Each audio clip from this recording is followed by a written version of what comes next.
জীবনের চেতনা, জীবনের প্রেরণা শহীদ শরীফ ওসমান বিন হাদির নামে করা হবে এবং যে শেখ মুজিবের স্ত্রীর নামে যে হল রয়েছে শেখ ফজিলাতুন্নেসা হল, সেই হলের নাম ওই হলের শিক্ষার্থীদের সিদ্ধান্ত অনুসারে ক্যাপ্টেন সেতারা বেগম করা হবে। এর বাইরেও আপনারা জানেন শেখ রাসেল সহ ঢাকা বিশ্ববিদ্যালয়ের বিভিন্ন স্থাপনা আওয়ামী লীগ তাদের দখলদারি মানসিকতা থেকে দখল করে রেখেছিল।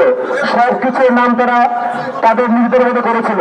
বাংলাদেশে যা কিছু হতো সবকিছু আগে বসে দিত বঙ্গবন্ধু। এগুলো করে করে তারা আমাদের গণতান্ত্রিক মূল্যবোধকে হত্যা করেছে।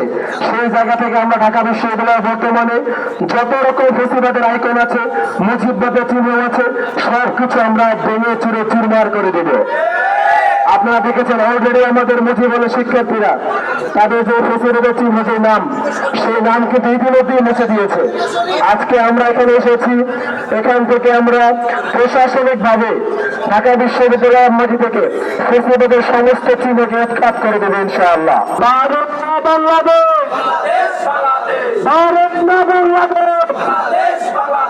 প্রথমে যে আন্দোলন শুরু হয়েছিল, যেই ঢাকা বিশ্ববিদ্যালয় এই আন্দোলনের সূতিকাগার, সেই ঢাকা বিশ্ববিদ্যালয় এখনো পর্যন্ত দুঃখজনক ভাবে সত্য, এখনো পর্যন্ত রন্ধ্রে রন্ধ্রে থেকে গেছে এবং তারা সেই সব জায়গাগুলোতে বিভিন্ন কায়দায় ফলে ফলে বিনিয়ে বিনিয়ে মুজিববাদের পুনর্গঠনের চেষ্টা চালিয়ে যাচ্ছে। এটা আমাদের ওসমান হাদির শাহাদাতের পরে এটা আর সহ্য করতে পারি না।